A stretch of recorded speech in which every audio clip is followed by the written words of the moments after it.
మనందరికీ తెలిసినటువంటి ఒక గొప్ప శాస్త్రవేత్త డాక్టర్ పుష్పమిత్ర భార్గవ, పిఎం భార్గవ అంటారు ఆయన్ని. వారు ఆగస్టు 1వ తారీఖున 2017 సంవత్సరంలో చనిపోయారు. ఇప్పుడు 7వ వర్ధంతి జరుపుకుంటున్నాం. పిఎం భార్గవ గారు 1953 నుంచి కూడా హైదరాబాదులోనే సెటిల్ అయ్యి చనిపోయేంత వరకు హైదరాబాద్ వాస్తవ్యుడిగానే ఉండిపోయాడు. ఆయన పుట్టింది అజ్మీర్లో, చదువుకుంది ఉత్తరప్రదేశ్లో, ఉద్యోగం వచ్చింది హైదరాబాద్లో. నెహ్రూ గారు స్వయంగా ఆయనకు అపాయింట్మెంట్ ఆర్డర్ ఇచ్చి ఇక్కడికి పంపించారు. ఆయన పంపగా ఇక్కడికి వచ్చి ఒక సైన్స్ సంస్థని స్థాపించి రీజనల్ రీసెర్చ్ ల్యాబొరేటరీ అనే సైన్స్ సంస్థను స్థాపించి అది 1970sలో దాని పేరుని సిసిఎంబిగా మార్చి ఆయనే మొట్టమొదటి డైరెక్టర్గా సిసిబి అంటే ఫౌండర్ డైరెక్టర్గా ఆయన ఉండి 1993లో రిటైర్ అయ్యి ఆ తర్వాత ఒక ప్రజా ఉద్యమకారుడిగా, సైన్స్ ప్రచార ఉద్యమకారుడిగా ఆయన తెలుగు రాష్ట్రాలంతటా కూడా తిరిగారు. సో మానవవాద ప్రచారం, సైన్స్ ప్రచారం ఈ రెండు కూడా అతనికి ఇంపార్టెంట్గా ఉండేవి. ప్రజల్లో, సమాజంలో సైంటిఫిక్ యాటిట్యూడ్ని పెంచాలి, సైంటిఫిక్ టెంపర్ని పెంచాలి అనేది అతని జీవిత లక్ష్యం. ఆ లక్ష్యాన్ని సాధించటానికే ఆయన శాస్త్రవేత్తగా కృషి చేశారు, సైన్స్ ప్రచారకునిగా కూడా కృషి చేశారు. అనేక దేశ విదేశాల్లోకి వెళ్ళి ప్రసంగాలు ఇచ్చారు. మనం భారత రాజ్యాంగంలో ఈవేళ మనందరం చెప్పుకుంటున్నటువంటి ఆర్టికల్ 51AH శాస్త్రీయ స్పృహని, మానవవాదాన్ని, సంస్కరణ తత్వాన్ని, పరిశీలన తత్వాన్ని, పౌరుడి, ప్రతి భారతీయుడి యొక్క కర్తవ్యం అని చెప్పేటువంటి ఆ ఆర్టికల్ని భారత రాజ్యాంగంలో పొందుపరచడానికి వెనుక బిఎం భార్గవ్ ఉన్నారు. అది ఆయన క్రెడిట్. ఈవేళ 51AH గురించి మనందరం చెప్తున్నాము అంటే దాని వెనుక భార్గవ గారు ఉన్నారనే విషయాన్ని మనం గుర్తుంచుకోవాలి. ఆ ఆర్టికల్ రావడానికి ఆయన చాలా కృషి చేశాడు. 1976లో ఇందిరాగాంధీ ప్రధానమంత్రిగా ఉన్నప్పుడు విద్యామంత్రిగా డాక్టర్ నూరుల్ హసన్ ఉండేవాడు. ఆయన దగ్గరికి వెళ్ళి నెహ్రూ గారి ఐడియాలజీ ఏదైతే ఉందో దాన్ని ప్రతిబింబించే ఒక ఆర్టికల్ మనం రాజ్యాంగంలో చేర్చాలి అని ఆయన అన్న మీదట, ఇందిరాగాంధీ గారితో మాట్లాడిన మీదట ఆ ఆర్టికల్ చేయటం అనేటువంటిది జరిగింది. ప్రపంచంలో ఏ రాజ్యాంగంలో కూడా ఇలాంటి ఆర్టికల్ లేదు. అది ఈ భార్గవ గారి గొప్పతనం. ఆయన ఒక గొప్ప శాస్త్రవేత్తగా, ప్రజాస్వామికవాదిగా, పౌర హక్కులవాదిగా అందరికీ సుపరిచితుడు. ఆయన ఒక శాస్త్రవేత్త కాబట్టి అశాస్త్రీయ అంశాలని ఎదుర్కోవటానికి ఆయన ప్రాధాన్యత ఇచ్చాడు. బాబాలకు వ్యతిరేకంగా, విద్యారంగంలో అశాస్త్రీయతకు వ్యతిరేకంగా, అలాగే వైద్య రంగంలో కొన్ని వైద్యాలకు వ్యతిరేకంగా చాలా వర్క్ చేశాడు.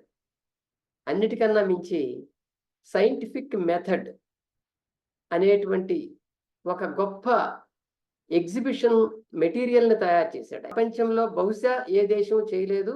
ఎందుకు చేయలేదు అని అంటున్నాను అని అంటే, సైంటిఫిక్ మెథడ్ అనేటువంటి ఈ ఎగ్జిబిషన్ ద్వారా ప్రతి వ్యక్తిలో కూడా సైంటిఫిక్ మెథడ్ని తీసుకురావాలని ఆయన ఆలోచించి కొన్ని వేల చార్ట్లు కానీ, మిషన్ తర్వాత రకరకాల వీడియోలు కానీ, ఆడియోలు కానీ తయారు చేయించి ఒక ఎగ్జిబిషన్ పెట్టాలి అనేటువంటిది ఆయన చేసిన ఒక గొప్ప పని. జీవితాంతం మతతత్వాన్ని వ్యతిరేకించి వైజ్ఞానిక స్పృహని పెంచడం కోసమే ఆయన కృషి చేసిన సందర్భంగా ప్రతి సంవత్సరం ఆగస్టు 1న ఆయన వర్ధంతి సందర్భంగా మనం ఆయన్ని స్మరించుకుంటూ వస్తున్నాం. ప్రజల్లో వైజ్ఞానిక స్పృహను పెంచటం అనేటువంటిది అది ప్రతి ఒక్కరి కర్తవ్యమే కాదు, ప్రజలను పరిపాలిస్తున్నటువంటి ప్రభుత్వ కర్తవ్యం కూడా. సైంటిఫిక్ స్పృహని, అంటే వైజ్ఞానిక స్పృహని పెంచటం అనేటువంటిది ఒక సామాజిక సంక్షేమం కూడా. ప్రజల్లో నిజానికి ఆ స్పృహ గనక వచ్చినట్లయితే చాలా సమస్యలు వాటంతట అవి పరిష్కారం అవుతుంటాయి. ప్రజలు తమ శక్తి మీద తాము నిలబడి, తమ కాళ్ళ మీద తను నిలబడి బ్రతకటం నేర్చుకుంటారు. ఏది తప్పో, ఏది ఒప్పో నేర్చుకుంటారు. ఏది చేయవచ్చో, ఏది చేయకూడదో నేర్చుకుంటారు. దాని ద్వారా అనవసరపు ఖర్చులు తగ్గుతాయి. ఆరోగ్యపరమైనటువంటి సమాజం ఏర్పడుతుంది. అనేక మూఢనమ్మకాలు నశిస్తాయి. తాము ఎలా జీవించాలనే స్పృహ వాళ్ళల్లో ఏర్పడుతుంది. ప్రభుత్వానికి చాలా పని తగ్గుతుంది. నేరాలు తగ్గుతాయి. కనుక వైజ్ఞానిక స్పృహను పెంచడం అనేటువంటి గొప్ప కర్తవ్యం ఏ ప్రభుత్వం చేయగలిగితే ఆ ప్రభుత్వం అంతగా ప్రజాప్రభుత్వం అవుతుంది. ఇప్పటి ప్రభుత్వాలు ఈ అంశానికి చాలా దూరంగా ఉన్నాయి. మరికొంత ముందుకు వెళ్ళి మతాన్ని అమలు చేయటమే గొప్ప ప్రజా సంక్షేమంగా భావించే ప్రభుత్వాలు కూడా ఇప్పుడు మనకు వచ్చినాయి. మతం అనేది కేవలం వ్యక్తిగతమైనటువంటి అభిప్రాయాలకు, వ్యక్తిగత అంశానికి పరిమితం కావటం అనేటువంటిది ఉండాలి. ఎప్పుడు కూడా మతం వ్యక్తిగతమే. నువ్వు ఏ దేవుణ్ణి పూజిస్తావు, ఏ ఆచారాలు చేస్తావు అని నీ వ్యక్తిగతం అది. ఆ పరిస్థితికి భిన్నంగా ఇప్పుడు సమాజంలోకి వెళ్ళిపోయింది, వీధుల్లోకి వెళ్ళిపోయింది, పరిపాలనలోకి వెళ్ళిపోయింది, విద్యారంగంలోకి వెళ్ళిపోయింది, అన్నిట్లోకి అది చొచ్చుకుపోయింది. అలా చొచ్చుకుపోవటానికి దోహదం చేసినటువంటి పాలకులు ఈవేళ మన ముందున్నారు. పాలనలో ఒకప్పుడు సెక్యులరిజాన్ని అమలు చేయటం అనేటువంటిది, ఆ డిమాండ్ అనేటువంటిది కూడా బాగా ఉండేది. అలాగే ప్రభుత్వాలు సెక్యులరిజాన్ని అమలు చేయాలని గతంలో ఎంతో కొంత భయంతోనో, ఈ ప్రజల వ్యతిరేకత వస్తుందనేటువంటి దాంతోనో కొంత పనిచేసేవి. కానీ రాను రాను అది పూర్తిగా మారిపోయి మతాన్ని ఇంప్లిమెంట్ చేయటం అనేటువంటిది ఈవేళ మనం చూస్తూ ఉన్నాం. అందువలన శాస్త్రీయ స్పృహని పెంచటం అనేటువంటిది ఈవేళ చర్చనీయాంశంగా మన ముందుకు వచ్చింది. మరీ ముఖ్యంగా ఈవేళ పరిపాలిస్తున్నటువంటి భారతీయ జనతా పార్టీ బీజేపీ ఈ విషయంలో ముఖ్యంగా చెప్పుకోవాల్సినటువంటి పార్టీ. ఎందుకు చెప్తున్నానంటే ఆ సంఘం పేరు కూడా, ఆ పార్టీ పేరు కూడా 1999లో అధికారానికి వచ్చి 5 సంవత్సరాల పాటు, అంటే 2004 వరకు కూడా పరిపాలించిన కాలంలో ఆ పార్టీ సెక్యులరిజాన్ని వ్యతిరేకించటం, పరిపాలనలోకి మతాన్ని బహిరంగంగా తీసుకొచ్చి అశాస్త్రీయమైన అవైజ్ఞానికమైనటువంటి అంశాలకి ఒక చట్టబద్ధత తీసుకురావటం, అట్లాగే వాటిని విద్యారంగంలో బోధించాలని చెప్పి ఒక జీవోలు, సర్క్యులర్లు జారీ చేయటం, వాటిని ఇంప్లిమెంట్ చేయటం కోసం ఒత్తిడి చేయటం విద్యా సంస్థల మీద, ప్రజల్లో వాటిని వ్యాపింపజేయటానికి రకరకాల కార్యక్రమాలు చేపట్టడం, ఇవన్నీ జరిగాయి. ఆనాటి మానవ వనరుల శాఖగా మంత్రిగా ఉన్నటువంటి మురళీ మనోహర్ జోషి 2000 సంవత్సరంలో ఒక ఆర్డర్ పాస్ చేశాడు విద్యారంగానికి. దేశంలో ఉన్నటువంటి విశ్వవిద్యాలయాలన్నీ కూడా జ్యోతిష్యాన్ని, పౌరోహిత్యాన్ని, కర్మకాండని, వీటన్నిటినీ కూడా కోర్సులుగా పెట్టాలి. ఆ కోర్సులుగా పెట్టి విద్యార్థులకు సర్టిఫికెట్స్ ఇచ్చి వాళ్ళకు ఉపాధి కల్పించే ఏర్పాట్లు చేయాలని దానికి ఆయన ప్రయత్నం చేశాడు. అది చాలా విమర్శకు దారితీసింది. కొన్ని యూనివర్సిటీలు అమలు చేసినాయి, మరికొన్ని తిరస్కరించినాయి.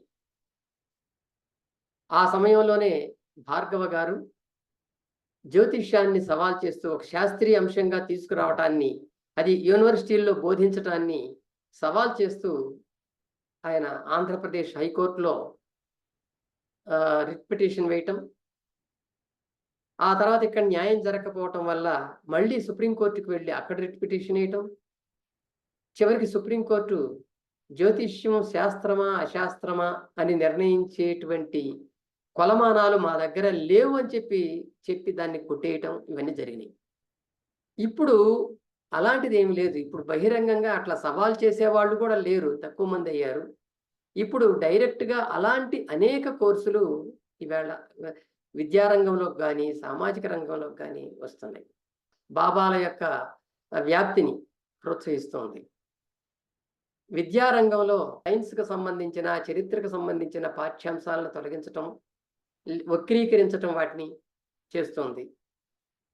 ఆయుష్ లాంటి సంస్థలను ప్రోత్సహిస్తోంది. సింధు నాగరికతని తొలగించి దాని స్థానంలో మరొక నాగరికతని తీసుకొచ్చి పెడుతోంది. కన్వర్ యాత్ర లాంటి యాత్రలను ప్రోత్సహించి హింసను ప్రేరేపిస్తోంది. ప్రధాన స్రవంతి మీడియా ఏదైతే ఉందో దాని ద్వారా అనేక అశాస్త్రీయ అంశాలని ప్రచారం చేస్తుంది. అబద్ధాలను ప్రచారం చేస్తుంది. ఇలాంటివన్నీ కూడా ఇప్పుడు ఈనాడు మన కళ్ళ ముందు చూస్తున్నాం. మీకు బాబాల గురించి తెలుసు. మొన్న బోలే బాబా ఉదంతం వచ్చిన తర్వాత మళ్ళీ అది చర్చనీయాంశమైంది. బాబాలు, స్వాములు, మాతలు, అవధూతలు ఇట్లా రకరకాల పేర్లు పెట్టుకొని యోగులు, సిద్ధయోగులు లేదా సిద్ధ సహజ యోగులు ఇలాంటి పేర్లు పెట్టుకొని చాలామంది బాబాలు ఈ దేశం నిండా ఉన్నారు. ఈ బాబాల వ్యవస్థకు కూడా ఒక పరిణామ క్రమం ఉంది. వైదిక మతం ఉన్నప్పుడు వైదిక ప్రచారాలు మాత్రమే జరిగేవి. 5వ శతాబ్దంలో క్రీస్తు శకం 5వ శతాబ్దంలో భక్తి ఉద్యమం మొదలయ్యాక భక్తి ప్రచారం మాత్రమే జరిగేది. ఆ తర్వాత శంకరాచార్యుడు, రామానుజాచార్యుడు, మధ్వాచార్యుడు లాంటి ఆచార్యులు వచ్చి మతాన్ని వ్యవస్థీకరించారు. మతాన్ని వ్యవస్థీకరించడం అంటే అక్కడి నుంచే ఆధ్యాత్మికతకి మతం అనేటువంటి పేరు తగిలించడం మొదలైంది. వాళ్ళు ఒక ఆశ్రమాలు, పీఠాలు ఏర్పాటు చేసుకొని అక్కడి నుంచి ప్రచార కార్యక్రమాలు చేయటం మొదలైంది. పరాయి పాలన వచ్చిన తర్వాత ఈ పరాయి పాలనలో హిందూయిజాన్ని కాపాడుకోవటం కోసం దేశమంతటా కూడా కొన్ని మఠాలు ఏర్పాటు చేసుకోవటం, ఆ మఠాల కేంద్రంగా వాళ్ళ సిద్ధాంతాలని ప్రజల్లోకి వాళ్ళ ప్రబోధాలను పంపించటం ఇవన్నీ జరిగాయి. ఆ 9వ శతాబ్దం నుంచి 16వ శతాబ్దం దాకా 17 దాకా అనుకోవచ్చు.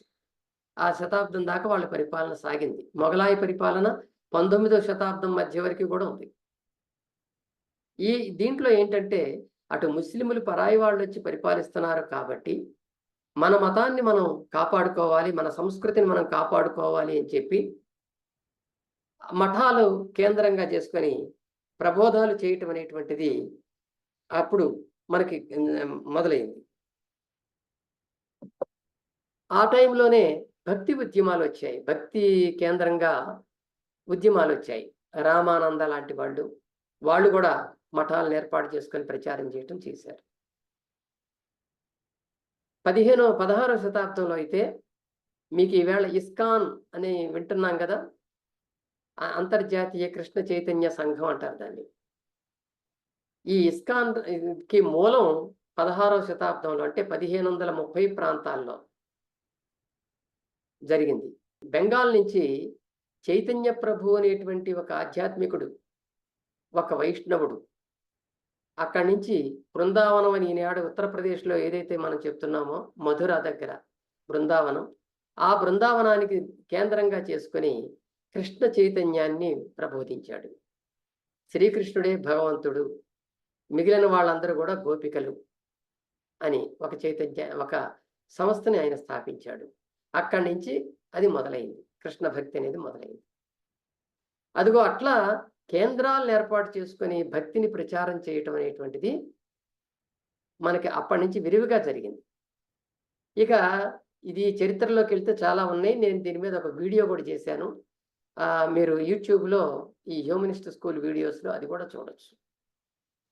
మనకి స్వాతంత్ర్యం వచ్చిన తర్వాత బాబాల ఆశ్రమాలు బాగా భారతదేశం అంతటా కూడా ఆధునికమైనాయి. అంతకుముందు ఉండేవి, కానీ ఇప్పుడు ఆధునికమయ్యాయి. అంటే ఈ ఆధునికత అనేటువంటిది భాషలోను, సంస్కృతిలోను, వేషంలోను అన్నిట్లో వచ్చినట్లుగానే ఈ బాబాల ఆశ్రమాల్లో కూడా ఆధునికత ప్రవేశించింది.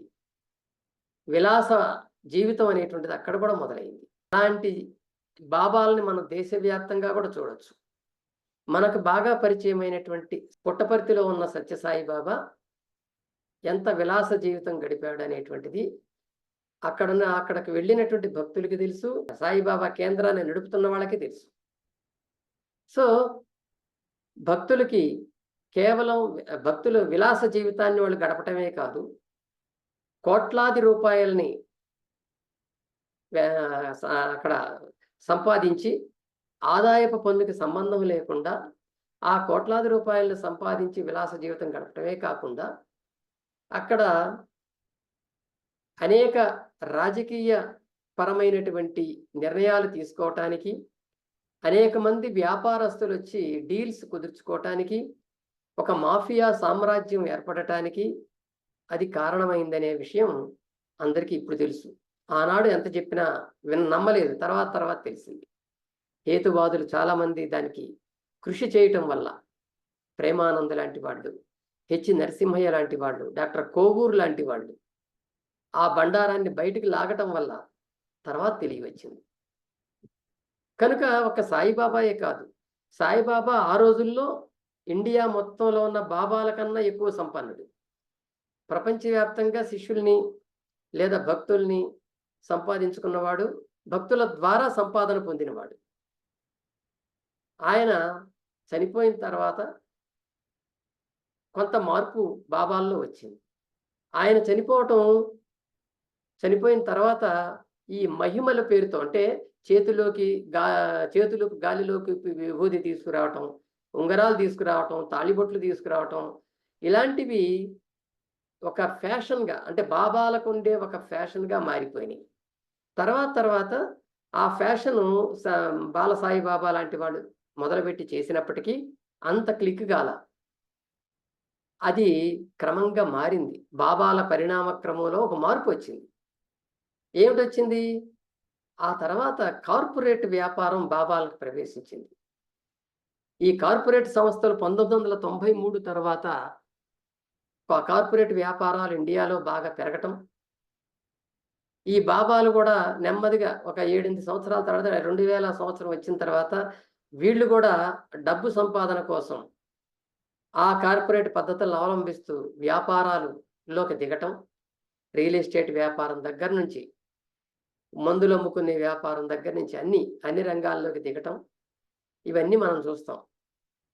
కాబట్టి ఈ పేరుతో ఒక పక్కన బాబాలాగా ఆధ్యాత్మిక వేషం వేయటం, ఆధ్యాత్మిక ఉపన్యాసాలు చెప్పటం, ఆధ్యాత్మిక రంగంలో తమకున్నటువంటి దీన్ని ప్రచారం చేయటం, రాజకీయ నాయకుల్ని తమ ఆశ్రమాలకు రప్పించుకొని ఆ రాజకీయ నాయకులకి ద్వారా ప్రచారాలు చేయించుకోవటం, అక్కడ వాళ్ళ చీకటి వ్యాపారానికి కేంద్రాలు ఏర్పరచటం, ఇలాంటివన్నీ కూడా మనకి కనిపిస్తూ ఉంటాయి. కనుక ఈవేళ ఒక్క బోలే బాబా గురించి మొన్న ఏదో సంఘటన జరిగింది కాబట్టి ఆయన ఒక పోలీస్ కానిస్టేబుల్గా ఉండి కొన్ని వేల కోట్ల రూపాయలకు అధిపతి అయ్యాడని చెప్పుకోవటం అనేటువంటిది ఒక కొత్త విషయం ఏం కాదని, ఇది మామూలు విషయమే.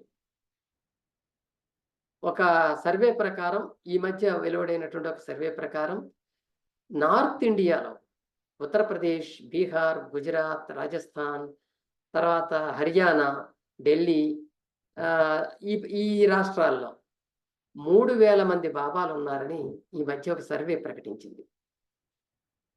ఈ 3000 మంది బాబాలు ఎలా తయారయ్యారు, ఏ రకంగా తయారయ్యారు అన్నప్పుడు, జస్ట్ ఒక పోలీస్ కానిస్టేబుల్గా ఉన్న వ్యక్తి ఆధ్యాత్మిక వేషం వేసి, ఆయనే వేషం కూడా మార్చలేదు, మామూలు సాధారణ వేషంలోనే ఉంటూ భాష మార్చి నేను మహాత్ముడిని, నా దగ్గర అన్ని శక్తులు ఉన్నాయి, ఎన్ని శక్తులు ఉన్నాయి అని చెప్పి ఇవాళ లక్షలాది మందిని తన దగ్గరికి రప్పించుకోగలుగుతున్నాడంటే అక్కడ ప్రజల్లో ఎంత అశాస్త్రీయత ఉంది, ఎంత గుడ్డిగా నమ్మటం అనేటువంటిది ఉంది, ఎంత మూఢత్వం ఉంది అనేటువంటిది మనం అర్థం చేసుకోవచ్చు.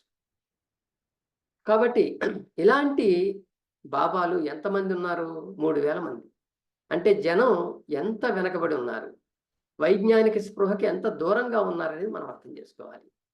మీకు ఆ మధ్య తెలుసు, డేరా బాబా అనే పేరు విన్నాం మనం. రామ్ రహీం బాబా అని కూడా అంటారు అతన్ని. అతను అరెస్ట్ అయ్యాడు. జైల్లో 20 ఏళ్ల శిక్ష కోర్టు విధించింది. ఆ తర్వాత అరెస్ట్ అయిన తర్వాత కొన్నాళ్ళు జైల్లో గడిపాడు. మళ్ళీ ఈవేళ బెయిల్ తీసుకొని బయటకొచ్చాడు. ఆ 20 ఏళ్ల శిక్ష ఏమైందో, మరి ఆయన అనుభవించాల్సిన శిక్షకి బెయిల్ ఎట్లా వచ్చిందో ఆ రాజకీయ నాయకులకే తెలియాలి. కనుక ఇలాంటివి జరుగుతూ ఉన్నాయి. మీకు ఆశారాం బాపు అతను కూడా అంతే. అక్రమ పద్ధతుల్లో ధన సంపాదన చేయటమే కాకుండా అనేక మంది ఆడపిల్లల్ని లైంగికంగా వశపరుచుకున్నాడనేటువంటి సాక్ష్యాలు లభించటం వల్ల ఆయన జైలుకు వెళ్ళాడు. ఆయన జైలుకు వెళ్ళిన తర్వాత ఆయన కొడుకు కూడా అదే వ్యాపారాన్ని మొదలుపెట్టి ఈవేళ 5,000 కోట్ల రూపాయలకు అధిపతి అయ్యాడనేది తెలుస్తోంది. కనుక ఇలాంటివి చెప్పుకుంటే చాలా ఉన్నాయి. నిత్యానంద గురించి మనందరికీ తెలిసిందే. ఆయన బెంగుళూరు వాసి అయినటువంటి నిత్యానంద తమిళనాడు చేరుకొని అక్కడ భక్తుల్ని, సినిమా యాక్టర్లని భక్తులుగా సంపాదించుకొని కొన్ని కోట్లకు అధిపతి అయ్యి ఈవేళ అతని మీద ఎప్పుడైతే నేరాలుగా నమోదైనయో ఆ నేరాల నుంచి తప్పించుకోవటానికి ఈక్వెడార్ లాంటి ప్రాంతాలకు వెళ్ళి, దక్షిణ అమెరికా ప్రాంతంలో ఉన్న ఈక్వెడార్ లాంటి ప్రాంతాలకు వెళ్ళి కైలాస అనే దేశాన్ని స్థాపించి అక్కడ మళ్ళీ ఇవాళ ఐక్యరాజ్య సమితిలో మా దేశాన్ని గుర్తించాలనేటువంటి ఒక మెమొరాండాన్ని సమర్పించే ఐక్యరాజ్య సమితికి ఆయన అక్కడ వెలుగుతున్నాడు. అలాగే అమృతానందమయి కేరళలో అమృతానందమయి పేరుతో ఉన్నామే ఒక సముద్రపు ఒడ్డున ఒక జాలరి కుటుంబంలో పుట్టినటువంటి ఆమె ఈవేళ పెద్ద ఆధ్యాత్మిక సామ్రాజ్యాన్ని స్థాపించి అక్కడ అనేక మాఫియా కార్యక్రమాలకి కేంద్ర బిందువుగా ఆమె ఆ ఆశ్రమాన్ని తీర్చిదిద్దింది. బాబా రామ్దేవ్ గురించి మీ అందరికీ తెలుసు. ఈ బాబా రామ్దేవ్ యోగా పేరుతో ఎంత పాపులర్ అయ్యాడో ఆ పాపులారిటీని క్యాష్ చేసుకోవటానికి కార్పొరేట్ కంపెనీ పతంజలి కంపెనీని స్థాపించి అనేక ఉత్పత్తులను చేసి వైద్యం పేరుతో జనాన్ని ఉత్పత్తుల వైపు మళ్లించాలని ప్రయత్నం చేశాడు. చివరికి అవేవి కూడా ఆయన అమ్ముతున్నటువంటి మందులు కానీ లేదా జబ్బులకి ఇస్తున్నామని చెప్పుకుంటున్నటువంటి ఆ వైద్యానికి సంబంధించినటువంటి ఉత్పత్తులు ఏవైనా సరే అవి అశాస్త్రీయాలు, వాటి మీద పరిశోధనలు లేవు, అవి రుజువు కాలేదు, అవి ఆయుర్వేదానికి సంబంధం లేదు అని ఇవాళ కోర్టులు కూడా తీర్పిచ్చి వాటి ప్రకటనలు చేయకుండా నిలుపుదల చేయటం అనేటువంటిది మనం చూస్తున్నాం. అయినా సరే ఈవేళ ఆయన ప్రతి సంవత్సరం 10,000 లక్షల రూపాయల టర్నోవర్, అంటే 10,000 కోట్ల రూపాయల టర్నోవర్ చేస్తున్నాడు ఆయన బిజినెస్. ఈ విధంగా మరి మీకు జగ్గి వాసుదేవ్ తెలుసు. జగ్గి వాసుదేవ్ హైదరాబాద్ వాడే ఒకప్పుడు. ఇక్కడి నుంచి వెళ్ళాడు, కోయంబత్తూరులో దుకాణం పెట్టాడు. అక్కడ ఆయన ఆయన ఫిజిక్స్ చదువుకున్నాడు కాబట్టి ఆ సైన్స్కి సంబంధించినటువంటి పదాలని, టెర్మినాలజీని ఉపయోగించాడు. అక్కడ భక్తుల్ని, విద్యావంతుల్ని ఆకర్షించాడు, యూత్ని బాగా ఆకర్షించాడు. వాళ్ళకి సూడో సైన్స్ని, సైన్స్ టర్మ్స్తో సూడో సైన్స్ని బోధిస్తూ పాపులర్ అయ్యాడు. మరి యోగా బోధించాడు. జబ్బులు వాటంతటవే తగ్గిపోతాయని చెప్పి భక్తిని ప్రచారం చేశాడు. ఈవేళ ఆయన హాస్పిటల్లో, ఢిల్లీ హాస్పిటల్లో హెమరేజ్కి చికిత్స పొందుతున్నాడు.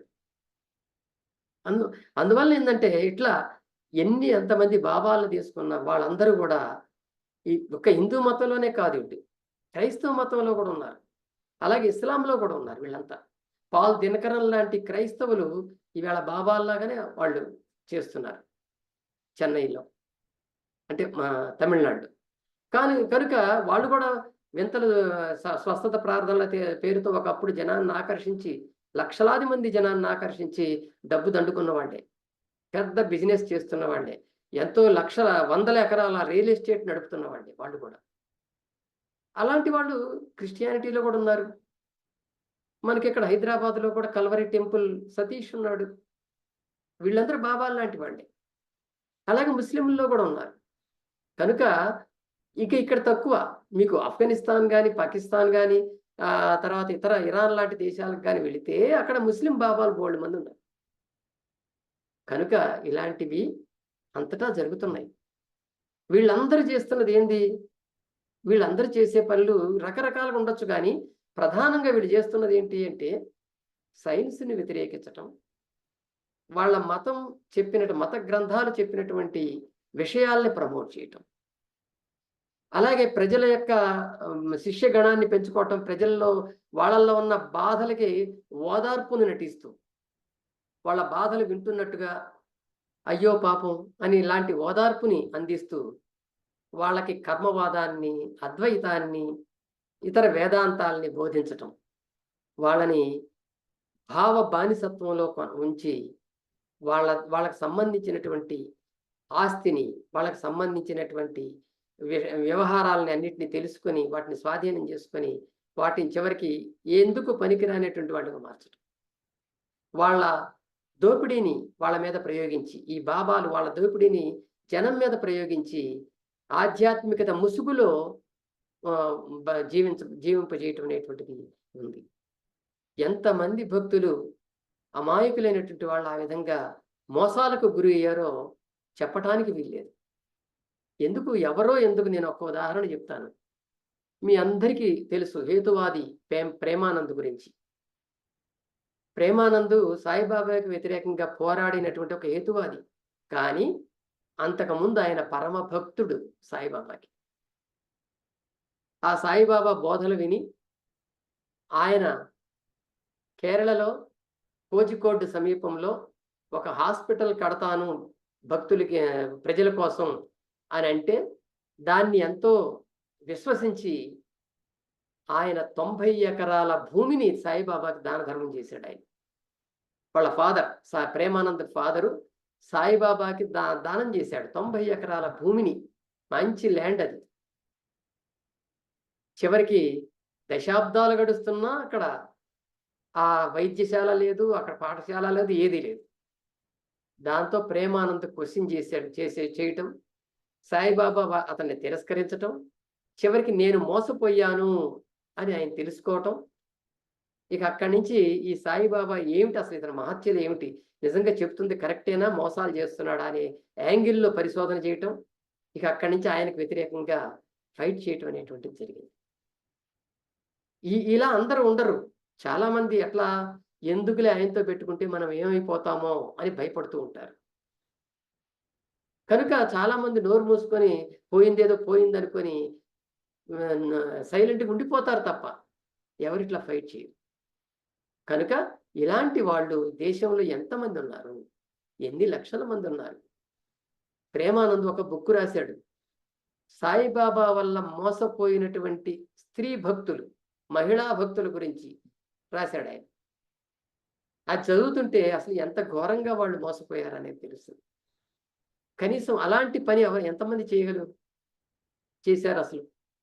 కనుక ఈ బాబాలు చేస్తున్నటువంటి దోపిడీ ఎంతైతే, ఈ దోపిడీలో భాగంగా వైజ్ఞానిక స్పృహని జనంలో తొలగించటానికి, అది రాకుండా చేయటానికి వాళ్ళు చేస్తున్న బోధనలు ఇంకా మహాప్రమాదంగా మారాయి.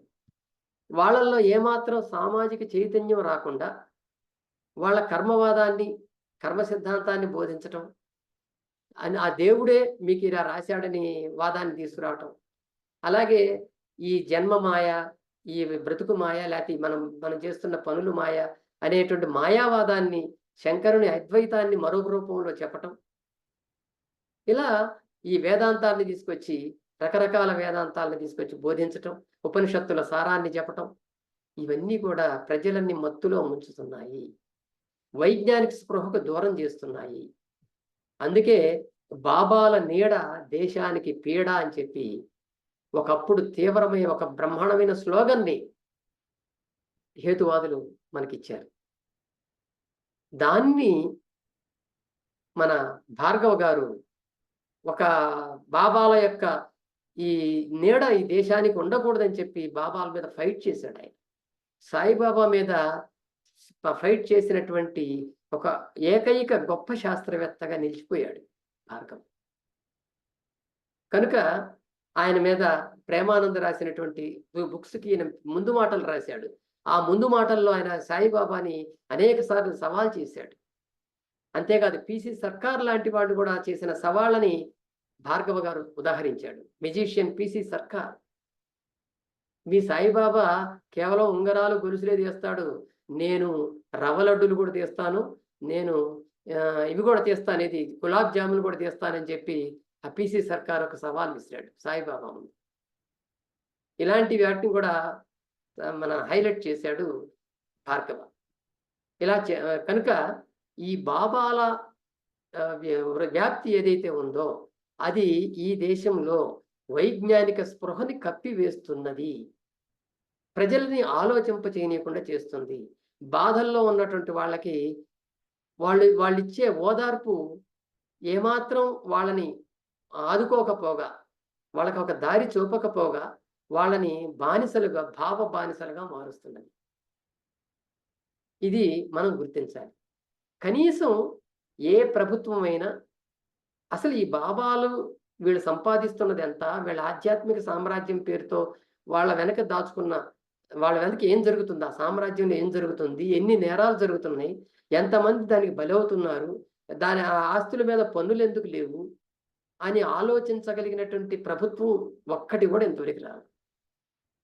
కనీసం వాళ్ళని నియంత్రించటానికి, కనీసం వాళ్ళ మీద నిఘా ఉంచటానికి, నియంత్రించటానికి ఒక్క చట్టం కూడా ఎవరు తీసుకురాలి. నియంత్రణ లేదంతే. అదేమంటే ఆధ్యాత్మికత. వాళ్ళు మత ప్రచారం చేస్తున్నారు, జనానికి నీతిని బోధిస్తున్నారు అని ఒక కుహనవాదాన్ని, అంటే ఇట్లాంటి వాటిని లేకపోయినా ఉన్నట్లుగా నమ్ముతున్నటువంటి ప్రభుత్వాలే మనకున్నాయి. వీళ్ళే పోయి వాళ్ళ కాళ్ళ మీద పడుతున్నారు, పాలకులే పోయి వాళ్ళ కాళ్ళ మీద పడుతున్నారు. కాబట్టి మిగిలిన ప్రజలు ఫాలో అప్ ఏం చేస్తారు? యజ్జిదాచరితి శ్రేష్ఠ తత్తదేవేతరో జనా అంది కదా భగవద్గీత. యజ్జిదాచరితి శ్రేష్ఠ, శ్రేష్ఠులు ఏది చేస్తే ఇతర జనం కూడా అదే చేస్తారు. అంతవాడు అంత ఆయను మనమనగా ఎంతవారము అని అంటాడు చిన్నయేశ్వరి నీతి చంద్రికలు. కనుక ఆయనే అట్లయిపోతే మనమేముంది అనే దానిలోకి వెళ్ళిపోతారు జనం. కనుక ఇది ఉండకూడదు. ఈ వైజ్ఞానిక స్పృహ లేకపోవటం వల్లనే ఈ రకంగా పాలకులు కూడా వాళ్ళ ముందు సాగిలపడుతున్నారు అనేది మనం అర్థం చేసుకోవాలి. ఈ సాగిలపడటం అనేటువంటిది రాజకీయ నాయకులైనంత మాత్రాన వాళ్ళు ఒక మేధావులు, గొప్పవాళ్ళు అని మనం అనుకోవాల్సిన పని లేదు. వాళ్ళు కూడా ఈ సమాజం నుంచి వెళ్ళిన వాళ్ళే. చిన్నప్పటి నుంచి వాళ్ళు కూడా భజనలు, భక్తి, దేవుడు, నమ్మకాలు, లేకుంటే కర్మవాదం, ఆధ్యాత్మికం ఎన్ని ఇందులో పుట్టి పెరిగిన వాళ్ళే. వీళ్ళల్లో ఎవరికి కూడా సరిగ్గా దాదాపు ఒక 70% రాజకీయ నాయకులు, కనీసం నేననేది ఈ 70% రాజకీయ నాయకులకి రాజ్యాంగం అంటే ఏమిటి, సెక్యులరిజం అంటే ఏమిటి, వీటి మీద కనీస అవగాహన కూడా ఉండదు. ఇది ఎందుకు అవసరం ప్రజలకి ఈనాడు అనే కనీస అవగాహన కూడా ఉండదు. అందువల్ల ఎలాంటి వాళ్ళు పాలకులు అయ్యారు? బాబాలను నియంత్రించలేకపోతున్నారు. వైజ్ఞానిక స్పృహ ఇదొక నీలి నీడలాగా బాబాయిజం అనేటువంటిది కమ్మేస్తుంది అనేది మనం అర్థం చేసుకోవాలి. ఇకపోతే విద్యారంగం తీసుకున్నా కూడా విద్య అనేటువంటిది జనాన్ని పరచగలిగినటువంటి ఒక గొప్ప సాధనం అది. అలాంటి విద్యారంగంలో ఈ మతతత్వం అనేటువంటిది పాలనలో భాగమైన తర్వాత చాలా మారిపోయింది. నెమ్మదిగా కమ్మేస్తుంది దాన్ని. ఆ నీడలు విద్యారంగాన్ని ఎట్లా కమ్మేస్తున్నాయో మనం రోజు రోజుకు చూస్తున్నాం. 2014లో మోడీ అధికారంలోకి వచ్చిన తర్వాత ఒక వాదం చాలా బలంగా బయటకు వచ్చింది. మొట్టమొదట మోడీయే ఒక సైన్స్ కాంగ్రెస్లో 2015లో జరిగినటువంటి ఒక సైన్స్ కాంగ్రెస్లో ఆయన పాండిత్యాన్ని బయట పెట్టుకున్నాడు. ఆనాడే మనకి గణేశుని తల శివుడు తెంచేసినప్పుడు ఏనుగు తల తీసుకొచ్చి మనం పెట్టాము అంటే ప్లాస్టిక్ సర్జరీ అనేటువంటిది మనకు ఆ రోజుల్లోనే తెలుసు అని చెప్పడం ద్వారా, ఆ రోజుల్లోనే విమానాలు ఉన్నాయి అని చెప్పడం ద్వారా ఆనాడు సైన్స్ కాంగ్రెస్ని ఒక రకంగా అవమానం పరిచినటువంటి సంఘటన మనందరికీ తెలుసు. ఆ సైన్స్ కాంగ్రెస్‌కి అటెండ్ అయినటువంటి అనేక మంది నోబెల్ ప్రైజ్ విన్నర్స్ కూడా, బాబోయ్! ఇక మేము ఈ భారతదేశంలో ఈ సైన్స్ కాంగ్రెస్‌లకి రాము అని చెప్పి ఒక నమస్కారం పెట్టి వెళ్ళిపోయారు. అందులో భారతీయులున్నారు. నోబెల్ ప్రైజ్ పొందినటువంటి వెంకటరామన్ రామకృష్ణన్ అనేటువంటి ఒక నోబెల్ ప్రైజ్ విన్నర్, కెమిస్ట్రీలో నోబెల్ ప్రైజ్ విన్నర్ ఓపెన్‌గా చెప్పాడు ఈ మాట. ఇక నేను ఈ సైన్స్ కాంగ్రెస్‌లకి రాను అని. సో, అక్కడి నుంచి మొదలైంది. డార్విన్ చెప్పినటువంటి పరిణామవాదం దశావతారాల్లో ఉంది. మన హిందువులు చెప్పిన దశావతారాల్లో ఉంది అని చెప్పి సాక్షాత్తు ఆ ప్రభుత్వంలో ఉన్నటువంటి ఒక మంత్రి ప్రకటించాడు. అలాగే ఇంకొక ఆయన, కౌరవులు గాంధారికి ఎట్లా జన్మించారు? 100 మంది గర్భ విచ్ఛిత్తి వల్ల జన్మించారు. టెస్ట్ ట్యూబ్ బేబీలని ఈవేళ చెప్పడం ఏంటి? మనకు ఆనాడే టెస్ట్ ట్యూబ్ బేబీల గురించి తెలుసు. మనం ఆనాడే పిల్లల్ని పుట్టించాం ఇట్లా 100 మందిని అని చెప్పడం మొదలుపెట్టాడు. ఇలా ఎన్ని చెప్పుకోవాలి? చాలా ఉన్నాయి. సాక్షాత్తు పరిపాలనలో ఉన్న మంత్రుల సంగతి నేను చెప్తున్నా ఇక్కడ. ఇక మిగిలినోళ్ళ సంగతి తీసేయి. ఎందుకు? ఇప్పటికి కూడా రగులుతున్న విషయం రామసేతు. తమిళనాడులో శ్రీలంకకి, తమిళనాడుకి మధ్య ఉన్నటువంటి ఆ యాడమ్స్ బ్రిడ్జ్ అని బ్రిటిష్ వాళ్ళు అన్నారులే గాని, అంతకు ముందే ఉన్నటువంటి ఆ ఇసుక మేటల ప్రాంతం ఏదైతే ఉందో, దానికి రాముడు పేరు పెట్టి, రాముడు నిర్మించిన వారధి అని చెప్పి, దాని మీదగో ఇంతమంది ఆనాడు వానర సైన్యం దాన్ని కట్టిందని చెప్పి, రామాయణానికి దానికి ముడిపెట్టడం అనేటువంటిది మనం చూస్తున్నాం. ఈ మధ్య కూడా అది దీనిలోకి వచ్చింది మళ్ళీ. అక్కడ నిజంగా అది రాముడు కట్టిందేనని అనటానికి సాక్ష్యాలు ఉన్నాయని ఈ మధ్య ఇస్రో వాళ్ళు కూడా ప్రకటించడం అనేటువంటిది మనం విన్నాం. అదేమంటే మాకు అమెరికన్ శాటిలైట్స్ ఇచ్చినటువంటి ఇన్ఫర్మేషన్ అన్నారు వాళ్ళు. అంతేగాని మేం చేసింది కాదు, వాళ్ళు ఇచ్చిన ఇన్ఫర్మేషన్ అని అన్నారు. వాడు రామసేతుని చెప్తారా? కానీ వాళ్ళు ఇచ్చిన ఇన్ఫర్మేషన్ వీళ్ళు రామసేతుగా సపోర్ట్గా మాట్లాడారు. కనుక ఇలాంటివి జరుగుతూ ఉన్నాయి. ఈ రకమైనటువంటి వాదోపవాదాల ద్వారా వాళ్ళు ఏం చెప్పదలుచుకున్నారు? సైన్స్ గొప్పదేం కాదు. ఈ సైన్స్ అనేటువంటి దాన్ని ఈవేళ మనం ఏదైతే అంటున్నామో, ఇవన్నీ కూడా మనకి గత కాలం నుంచి ఉన్నాయి. మన వేదాల్లో ఉన్నది. మన పురాణాలు చెప్పాయి. వీటన్నిటిలో కూడా వీటి గురించి ఉన్నది. ఈవేళ కొత్తగా మనం నేర్చుకోవాల్సింది ఏమి లేదు అని చెప్పడం అనేది ఉంది. మీకు పాకిస్తాన్‌లో కూడా ఒక విషయం చెప్తాను. అక్కడ పాకిస్తాన్‌లో స్కూల్‌కి సంబంధించిన పుస్తకాలు ప్రింట్ చేసేటప్పుడు ముందు ఒక పేజీ మీద ఒకటేస్తారట. ఒక డిస్క్లైమర్ లాంటిది. ఏంటది? అల్లా సృష్టించినటువంటి ఈ ప్రపంచం నుంచే అంతా వచ్చింది. ఇందులో చెప్పబడే విషయాలు కూడా, ఈ పాఠ్య పుస్తకంలో చెప్పబడే విషయాలు కూడా అల్లా సృష్టే అని ఉంటుందట. మీకు బైబిల్‌లో కూడా, బైబిల్‌కి సంబంధించి కూడా మీకు యూరప్‌లో ఐర్లాండ్‌లో ఒక సంఘటన జరిగింది. అక్కడ బైబిల్ మొదటి పేజీలో, బైబిల్ బుక్ మొదటి పేజీలో ఇలాంటిదే ఉంటది. మనకి యెహోవా దేవుడు ఎవరైతే ఉన్నారో, ప్రభువు ఎవరైతే ఉన్నారో, ఆ ప్రభువు చెప్పిన విషయాలే మన జీవితంలో జరుగుతాయి. మన సైన్స్‌లో అవే ఉంటాయి. మన వీటిలో అవే ఉంటాయి. కాబట్టి ఆ యెహోవా గురించి తెలుసుకోవాలంటే ఈ బైబిల్ చదవాలి అని దాంట్లో ఉంటుందట. దీని మీద వాళ్ళందరూ చాలా ఫైట్ చేశారు అక్కడ. తర్వాత తీసేశారు దాన్ని, ఆ పేజీని. కానీ పాకిస్తాన్‌లో ఇప్పటికి కూడా అది అమలవుతుంది. ఇస్లాంకి సంబంధించిన ఇస్లాం కంట్రీస్‌లో కూడా ఇలాంటివి ఇంకా డిఫరెంట్‌గా ఉన్నాయి. అలాంటిదే ఇండియాలో కూడా ఇప్పుడు ఈ సిలబస్ నిర్ణయించేటప్పుడు గానీ, బుక్స్ ప్రింట్ చేసేటప్పుడు గానీ, ఇవన్నీ కూడా దీనిలోకి వస్తున్నాయి. ఎందుకు మీకు అందాకెందుకు? చాలా పాపులర్ విషయం ఒకటుంది. వేదగణితం. వేదగణితం అనేది చాలా వీడియోలు కూడా మనకు కనపడతాయి దీని మీద. ఎవరో కొంతమంది ఆధ్యాత్మికవేత్తలు దాన్ని వీడియోలు చేసి వదిలారు. వేదాల్లో ఆధునిక గణితం అంతా ఉంది అని చెప్తారు వాళ్ళు. ఋగ్వేదానికి సంబంధించి తీసుకున్నట్లయితే క్రీస్తు పూర్వం 1200 నుంచి 800 సంవత్సరాల మధ్యలో అప్పుడు ఏర్పడిన సూక్తాలను తర్వాత సంకలనం చేశారు. అంటే ఆ సూక్తాల పుట్టుక 1200 నుంచి 800 మధ్య కాలంలో జరిగింది. ఆ తర్వాత యజుర్వేదం 800 నుంచి 600 దాకా యజుర్వేదం. తర్వాత సామవేదానికి పెద్ద ఉనికి ఏం లేదు. ఈ రెండిటిలో ఉన్నటువంటి మంత్రాలనే సామవేదం గానం చేసింది. ఇక అథర్వవేదం తర్వాత వచ్చింది. అది పెద్దగా ఎవరు లెక్క పెట్టరు కూడా. దాన్ని ఒక వేదంగా కూడా చాలా కాలం అంగీకరించలేదు. ఈ వేదాల్లో ఉన్నటువంటి గణితం ఏదై ఉందని చెప్తున్నారో, ఈ గణితం ఆధునిక గణితంలో ఉన్నటువంటి విషయాలన్నీ ఆనాడున్నాయని చెప్పడం అనేది ఎంత అతిశయోక్తి. దీన్ని కాలాన్ని వెనక్కి తీసుకువెళ్ళటం, లేదా మన మనస్సుల్ని, ఇక్కడ ఉన్నటువంటి జనాభా యొక్క దృష్టిని వెనక్కి తీసుకెళ్ళటం కాదా? ఆనాడు గణితం వేరు.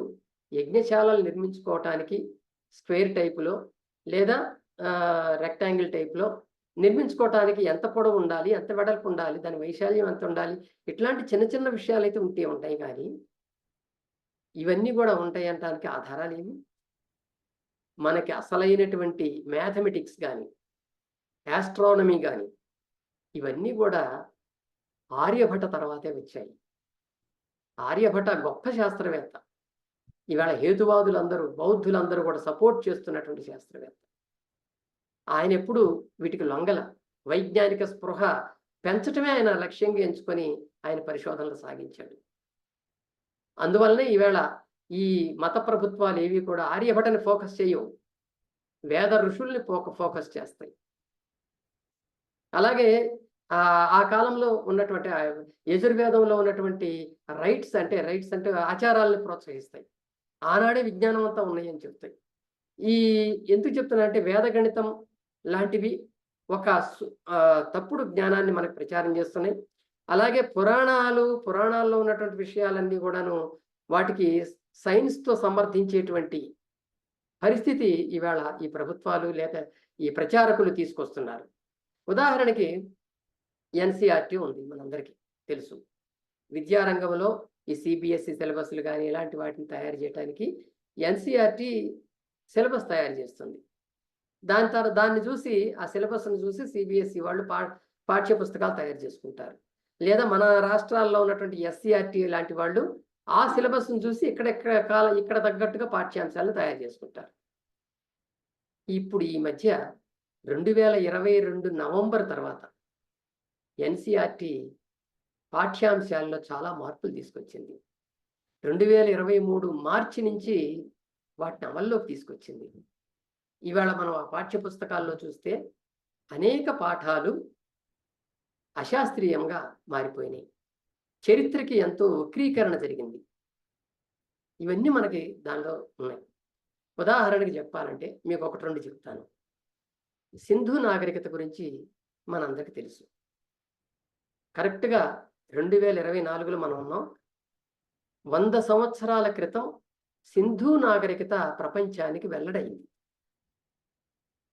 ఆ బ్రిటిష్ అధికారి, ఆర్కియాలజిస్ట్ ఆనాడు సింధు నాగరికతని వెలికి తీసి దానికి ఒక పేరు పెట్టి మొత్తం ఒక 7-8 ప్రాంతాల్లో త్రవ్వకాలు జరిపి, హరప్ప, మొహంజదారో తర్వాత వచ్చింది, ముందు హరప్ప లాంటి ప్రాంతాల్లో జరిపి ప్రపంచానికి వెల్లడించాడు. అతి పురాతన నాగరికత ఇక్కడ వెలిసింది అని చెప్పాడు ఆయన.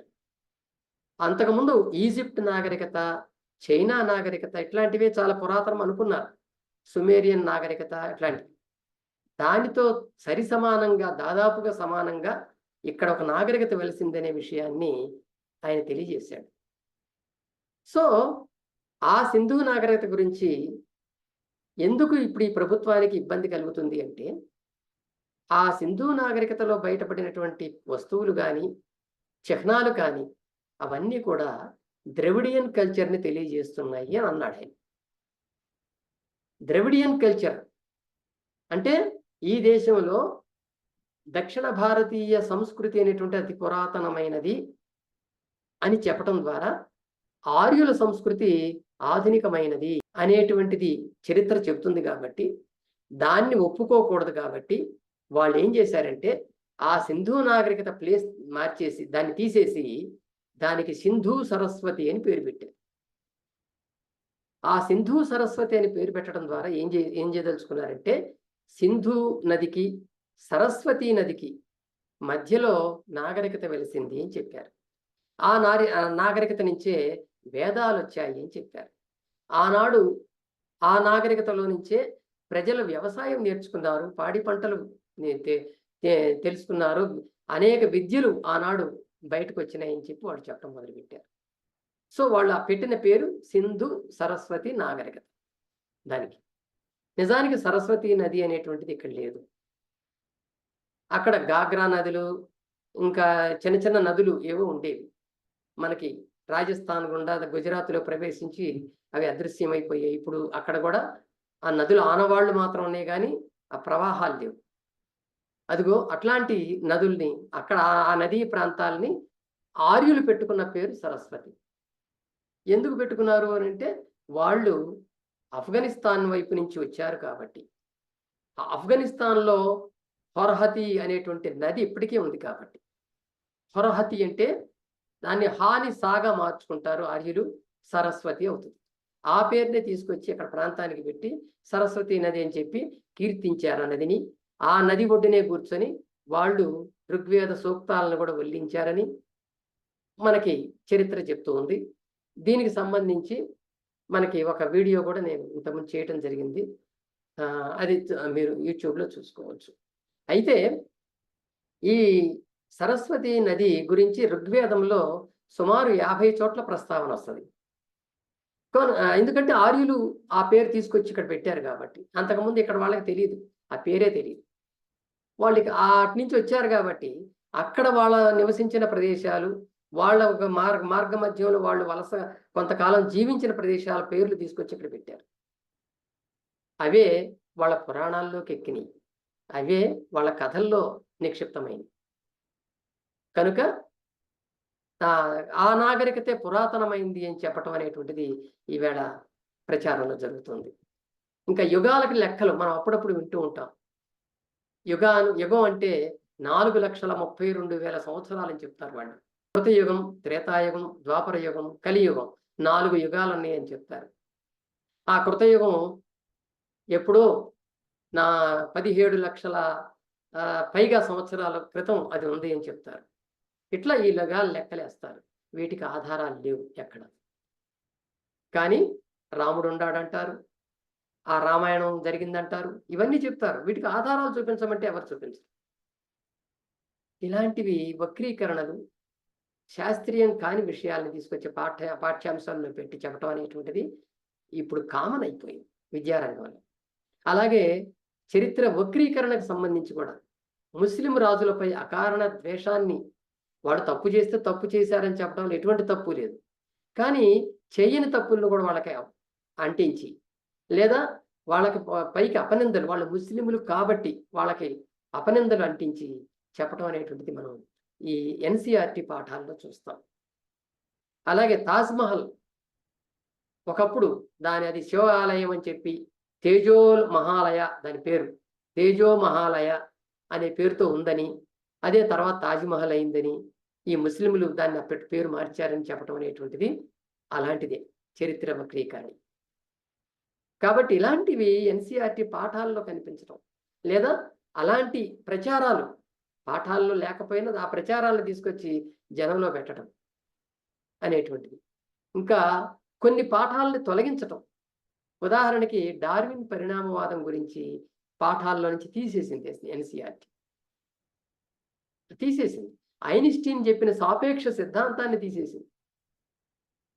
ఇలాంటివి అంటే మౌలికమైనటువంటి సైన్స్కి సంబంధించిన మౌలిక భావనలు ఏవైతే ఉన్నాయో వాటికి సంబంధించినటువంటి అంశాలను తొలగించడం అనేటువంటిది ఎన్సీఆర్టీ చేసింది. ఈవేళ అంటే చదివే పిల్లలకి ఆ సిబిఎస్ఈ కానీ ఎన్సీఆర్టీ సిలబస్లో చదివే పిల్లలకి ఇక వాటి మీద అవగాహన ఉండదన్నమాట. ఈ వైజ్ఞానిక స్పృహని చంపేసేటువంటి ఒక ప్రయత్నం అనేటువంటిది ఎన్సీఆర్టీ పాఠాలను వక్రీకరించడం ద్వారా, ఆ చరిత్రను తొలగించడం ద్వారా, లేకపోతే పాఠాలు సైన్స్ సంబంధించినటువంటి అంశాలను తీసివేయటం ద్వారా జరుగుతుంది. అంతేకాకుండా లేనిపోని రాముడు, కృష్ణుడు లాంటి వాళ్ళకి ఒక పుట్టుక తేదీల్ని కల్పించి, అవి కావ్య పాత్రలు, కావ్యాల్లో ఉన్న పాత్రలని అనుకోకుండా వాటికి ఒక టైంని ఏర్పరిచి ఫలానా టైంలో పుట్టాడు, ఫలానా చోటే పుట్టాడు అని ఒక కృత్రిమ కల్పనలు చేసి వాటి మీద వాటిని జనంలోకి తీసుకెళ్ళి ప్రచారం చేసి వాటికి ఒక చారిత్రక అస్తిత్వాన్ని కల్పించాలనేటువంటి ప్రయత్నం చేయటం అనేటువంటిది కూడా చాలా దారుణమైనటువంటి విషయం. తిరుపతికి సంబంధించిన వాళ్ళు హనుమంతుడు ఈ 7 కొండలలో ఉన్నటువంటి ఒక కొండ అంజనాద్రి అనేది ఉంది. దాన్నే అక్కడే పుట్టాడు అని వాళ్ళు ఒక పండితులందరూ కూర్చొని ఒక కొన్ని శ్లోకాలని చూపించి పురాణాల్లో పద్మ పురాణం లాంటి పురాణాల్లో ఉన్న కొన్ని శ్లోకాలని ఏరుకొని ఇదిగో దీనికి ఆధారాలని చెప్పి వాళ్ళు ఒక పుస్తకమే తయారు చేశారు.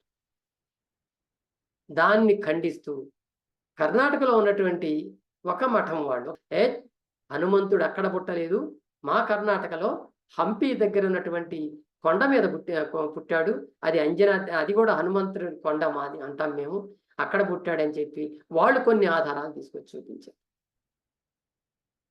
ఇది వీళ్ళిద్దరు ఇట్లా కొట్టుకుంటుంటే తెలుగు వాళ్ళు, మధ్యప్రదేశ్లో ఉన్నటువంటి వాళ్ళు హనుమంతుడు మా అడవుల్లో పుట్టాడని వాళ్ళు, యూపీలో ఉన్నటువంటి వాళ్ళు అక్కడ పుట్టాడని వాళ్ళు, ఈ విధంగా హనుమంతుడు పుట్టుక గురించి ఎంత గొడవ పడ్డారో మనకు తెలుసు.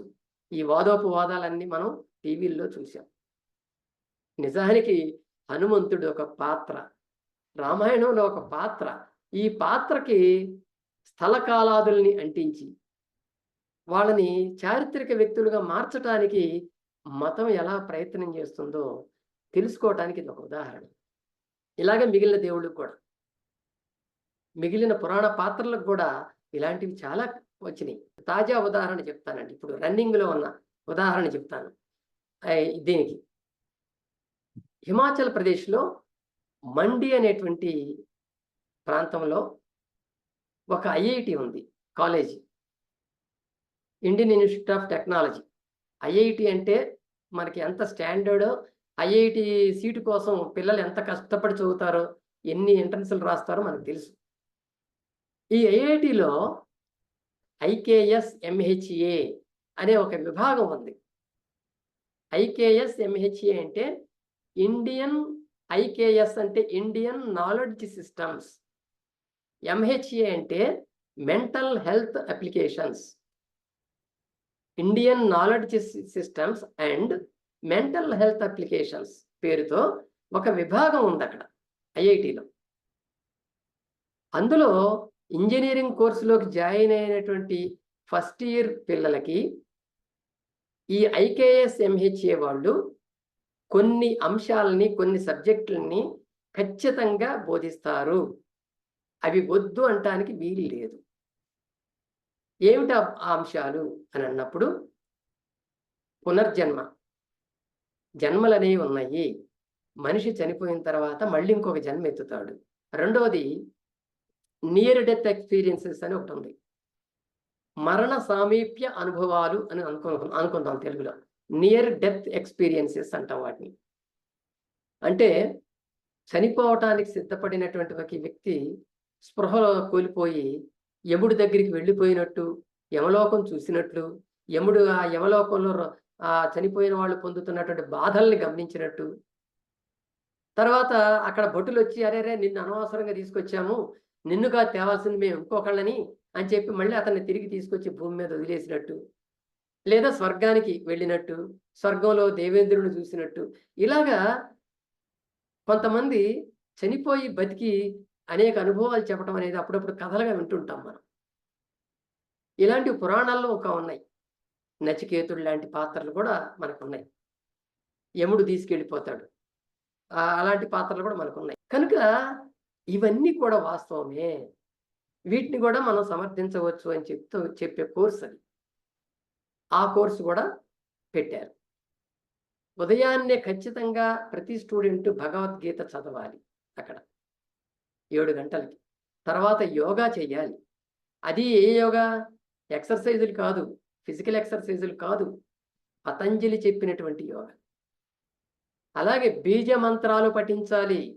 బీజ మంత్రాలు పఠించడం అంటే, బీజమంత్రం అంటే ఓం క్లీం హ్రీం హ్రైం శ్రూం అని ఇట్లా కొన్ని అక్షరాలకి ఒత్తులు తగిలించేసి కఠినంగా పలకటం అనేటువంటిది బీజ మంత్రాల్లో ఉంటుంది. ఏదో ఒక బీజ మంత్రాన్ని వాళ్ళు ఇస్తే ఆ మంత్రాన్ని జపించటం, రోజుకొక మంత్రం ఇస్తే జపిస్తూ ఉండాలి. అలాగే ఆత్మల గురించి, చనిపోయిన తర్వాత ఆత్మ చేసే ప్రయాణాల గురించి, ఆ ప్రయాణంలో పడే ఇబ్బందుల గురించి, మరొక జీవిలోకి, చనిపోయిన జీవిలోకి అది దూరటం గురించి, లేదా పిండంగా ఉన్నప్పుడు తల్లి గర్భంలోకి వెళ్ళటం గురించి, ఇలా ఆత్మ ప్రయాణాల గురించి కూడా నేర్చుకోవాలి. రంగులు మనందరం చూస్తాం, రకరకాల రంగులు మన కళ్ళ ముందు కనపడతాయి. ప్రతి రంగుకి ఒక పవర్ ఉంది అని చెప్పేటువంటి ఫిలాసఫీ ఉంది వాళ్ళ దగ్గర. కాబట్టి రంగుల శక్తి గురించి వాళ్ళు తెలుసుకోవాలి. అది కూడా ఒక కోర్స్ అక్కడ. ఇంకోటి ఉంది, దూర వైద్యం. దూర వైద్యం అంటే ఇది కొత్త దూరదర్శిని లాంటి పదం అనమాట ఇది. ఇక్కడ మనం ఉంటాము, ఎక్కడో మీ బంధువులకో, లేకపోతే మీ ఫ్రెండ్స్‌కో, లేకపోతే ఇంకొక రోగికో ఏదన్నా ఒక రోగం వస్తే, ఇక్కడ నేను ధ్యానం చేయటం ద్వారా నాలో ఉన్న శక్తిని, నాలో ఉన్న ఆరోగ్యాన్ని తీసుకువెళ్ళి వాళ్ళకి పంపించి వాళ్ళను కూడా ఆరోగ్యవంతులుగా మార్చటం. దీన్ని డిస్టాన్స్ హీలింగ్ అంటున్నారు వాళ్ళు. Distance healing. సో ఈ దూర వైద్యం అనేది కూడా ఇప్పుడు అక్కడ నేర్పుతున్నారు. ఐఐటిలో పెద్ద పెద్ద ఇంజనీర్స్ పుట్టుకొచ్చేటువంటి ఐఐటిలో ఇలాంటి కోర్సులను పెట్టి వాళ్ళు కంపల్సరీగా నేర్చుకోవాలని చెప్తున్నారు. 2019లో బెనారస్ యూనివర్సిటీ వాళ్ళు భూత వైద్యం అనే కోర్సును పెట్టారు. భూత వైద్యం. దాని మీద అప్పుడు పెద్ద చర్చ కూడా నడిచింది. వాళ్ళు తీసేస్తారు అనుకున్నారు, కానీ తీసేయలే. సర్టిఫికెట్లు ఇస్తూనే ఉన్నారు ఇప్పటికి. అలాగే జ్యోతిష్యం కోర్సులు కొన్ని రాష్ట్రాల్లో అఫీషియల్గా వచ్చేసినాయి. మనకి ఇక్కడ 1983, 85లోనే తెలుగు యూనివర్సిటీలో జ్యోతిష్యం కోర్సు వచ్చేసింది. ఎన్టీ రామారావు ఎంత వద్దన్నా ఆయన పెట్టాడు. అట్లాంటి కోర్సులు వచ్చినాయి. తిరుపతి వెంకటేశ్వర యూనివర్సిటీలో వాస్తు కోర్సులు వచ్చినాయి. ఇట్లా మరి గుజరాత్లో రాష్ట్రీయ సంస్కృత విద్యాపీఠ్ అనేటువంటి ఒక డీమ్డ్ యూనివర్సిటీలో, దానిలో కూడా జ్యోతిష్యం, వాస్తు, పౌరోహిత్యం, కర్మకాండ వీటికి సంబంధించినటువంటి మంత్ర కోర్సులన్నీ కూడా అక్కడ ఉన్నాయి. మంత్ర వైద్యం, ఆ కోర్సులన్నీ అక్కడ ఉన్నాయి. మరి ఇలాంటివి ఏం చెప్తాయి, జనానికి ఏం తెలియజేస్తాయి? ఇవన్నీ వాస్తవాలే, వీటిల్లో శక్తులు ఉన్నాయి, పవర్ ఉంది అనేటువంటి అంశాలను తెలియజేస్తాయా లేదా? ఇంకా వైజ్ఞానిక స్పృహ ఎక్కడి నుంచి వస్తుంది వీళ్ళకి? ఈ సైన్స్ని లేకుండా చేయటం వీటన్నిటి యొక్క పరమార్థం. సైన్స్ని వ్యాప్తి చేయకుండా ప్రజల్లో సైంటిఫిక్ మైండ్ అనేది వాళ్ళల్లో కనుక ఏర్పడితే ఇవన్నీ పోతాయి. భారతంలో కర్ణుడు 6 వల్ల చనిపోయాడు అని చెప్పి మహాభారతంలో ఒక పద్యం కూడా ఉంది. నరవర నీచే నాచే వరమడిగిన కుంతి చేత వాసవ చేతను భార్గవ చేతను అరయంగా కర్ణుడేలిగి 6 చేతన్ అని ఒక పద్యం ఉంది. చేతను మొత్తం 6 వల్ల కర్ణుడు చనిపోయాడని దాంట్లో చెప్తాడు, కృష్ణుడు చెప్తాడు. కనుక ఇక్కడ శాస్త్రీయ స్పృహ, వైజ్ఞానిక స్పృహ అనేటువంటిది కూడా క్రమక్రమంగా కర్ణుడిలాగా చనిపోవటానికి కారణాలు ఇక్కడ ఉన్నాయి. అక్కడ 6తో కర్ణుడు చనిపోయాడు కాబట్టి ఇక్కడ కూడా ఒక 6 అంశాలు ఉన్నాయని నేను అనుకుంటున్నా. ఒకటి ఏంటంటే నిధుల కొరత. సైన్స్ సంస్థలకి, సైన్స్ పరిశోధనా సంస్థలకి నిధులు ఆపేస్తే ఇంకా అక్కడ పరిశోధనలు జరగవు. శాస్త్రవేత్తలుగా చదవాలనుకున్న వాళ్ళు రారు. ఒకవేళ వచ్చినా కూడా ఆడకొచ్చి సైన్స్కి సంబంధించి ఏ పరిశోధనలు చేయకుండా ఖాళీ కూర్చుంటారు. దానివల్ల సైన్స్ ఆగిపోద్ది కదా. కనుక సైంటిఫిక్ ప్రోగ్రెస్ అనేటువంటిది లేకుండా పోద్ది కదా. అందువలన సైన్స్ సంస్థలకి నిధులు తగ్గించటం అనేటువంటిది 2014 తర్వాత మొదలైంది. మీకు 2019-20 నేను ఒక ఆర్టికల్లో రాశాను. అప్పుడు ఆ టైంలో ఆ సంవత్సరం బడ్జెట్లో సైన్స్ పరిశోధనలకు ఇచ్చిన డబ్బులు ఎంత అంటే 0.8% బడ్జెట్లో 0.8%. అదే సమయంలో అటు అమెరికా కానీ, చైనా కానీ వాళ్ళ బడ్జెట్ మనకన్నా ఎక్కువ ఉంటుంది కదా! దాంట్లో అమెరికా వాళ్ళు 2.5% ఇస్తే, చైనా వాళ్ళు 2.8% ఇచ్చారు. మనది 0.8%. ఇది. అంటే సంస్థలకి డబ్బులు లేకుండా చేస్తే వాళ్ళు ఇంకేం చేయరు. ఖాళీగా కూర్చుంటారు. కూర్చొని కొన్నాళ్ళ తర్వాత వాళ్ళు కూడా లేకుండా పోతారు. అందువల్ల పరిశోధనా సంస్థలకి నిధులు కట్ చేయటం అనేటువంటిది జరిగింది. కొత్త ప్రయోగాలు లేవు, కొత్త ఆవిష్కరణలు లేవు, కొత్త ఉద్యోగుల్ని తీసుకోవటం లేదు. అందరినీ కూడా అడ్హాక్‌గా తీసుకోవటం. అది కూడా. ఈ విషయాలు మనం చెప్పుకోక్కర్లే. ఏ సైన్స్ సంస్థల్లో, పరిశోధనా సంస్థల్లో పనిచేస్తున్న అడిగినా చెప్తారు ఈ విషయం. అదొకటి. రెండోది సూడో సైన్స్ ప్రచారం. అంటే సైన్స్ ప్రచారం ఎట్లాగో చేయట్లేదు కాబట్టి, సైన్స్‌కి నిధులు ఇవ్వట్లేదు పరిశోధనా సంస్థలకు నిధులు ఇవ్వట్లేదు కాబట్టి, ఆ నిధుల్లో కొంత భాగాన్ని, ఇవ్వాల్సిన నిధుల్లో కొంత భాగాన్ని సూడో సైన్స్‌కి ఇస్తే ఇంకా బావుంటదనుకున్నారు. అయి ప్రచారం అయితే ఇది తగ్గిపోతాయి కదా! ఆటోమేటిక్‌గా అనుకున్నారు. అందుకని సూడో సైన్స్ ప్రచారం కోసం నిధులు ఇవ్వటం మొదలుపెట్టారు. ఇది అంతకుముందు ఎప్పుడూ లేదు. ఉదాహరణకి గోమూత్రం, ఆవు పేడ, ఆవు మూత్రం ఇలాంటి వాటిల్లో ఉన్న శక్తులు, ఇందులో ఉన్నటువంటి గొప్ప శక్తుల గురించి, వాటి పవిత్రత గురించి పరిశోధనలు చేయటానికి నిధులు విడుదల చేశారు. ఎంత గొప్పగా పనిచేశారో చూడండి. ఆవు మూత్రంలోనను, ఆవు పేడలో ఎంతో విలువైనటువంటి ఖనిజాలు గాని, లేతే ఖనిజ లవణాలు గాని, లేతే వాటిల్లో పరమ పవిత్రమైనటువంటి అంశాలు ఏమున్నాయో కనిపెట్టడానికి నిధులిచ్చారు. పరిశోధనలు జరిగినాయి గూడా వాటి మీద. ఇంకొకటి మన మన దక్షిణ భారతదేశం రాలేదు గానీ, మహారాష్ట్ర వరకి ఒకటొచ్చింది. వాళ్ళు చేసినటువంటి ఒక ఘనకార్యం. అదేంటంటే, మీకు పొలాల దగ్గరికి వెళ్ళి, పొలాల దగ్గర కూర్చొని గాయత్రి మంత్రాన్ని 108 సార్లు ప్రతిరోజు చదివితే ఆ పొలం అద్భుతంగా పండుతుందట. ఇంక దానికి ఎరువు అక్కర్లేదు, ఏం అక్కర్లేదు. కాబట్టి గాయత్రి మంత్రాన్ని చదవటం ద్వారా పంట దిగుబడిని పెంచవచ్చు అని చెబితే ఆ పని చేశారు. గోవాలో చేశారు, మహారాష్ట్రలో చేశారు, మరి యూపీలో కూడా చేశారు. ఇలాంటి వాటిని అక్కడ ప్రభుత్వాలు ప్రోత్సహించినాయి. అంతేకాదు, రైతులకి శిక్షణా శిబిరాలు పెట్టి గాయత్రి మంత్రం నేర్పినాయి. కష్టంగా ఉంటది కానీ మనకి ఇక్కడ అనుభవం లేదు కాబట్టి అక్కడ అది మామూలే. కాబట్టి సూడో సైన్స్ ప్రచారం అనేటువంటిది ఒక అంశం. ఇకపోతే పరిశోధనలకి నిరుత్సాహం కల్పించటం. ఎవరైనా సైన్స్‌కి సంబంధించినటువంటి కొత్త అంశాలు కనిపెడుతుంటే వాళ్ళని నిరుత్సాహపరచటం. దానివల్ల ఏం ప్రయోజనం లేదు. అది మన దేశానికి అవసరం లేదు. కాబట్టి మీరు ఎంత కష్టపడి చేసినా దానికి విలువ ఉండదు.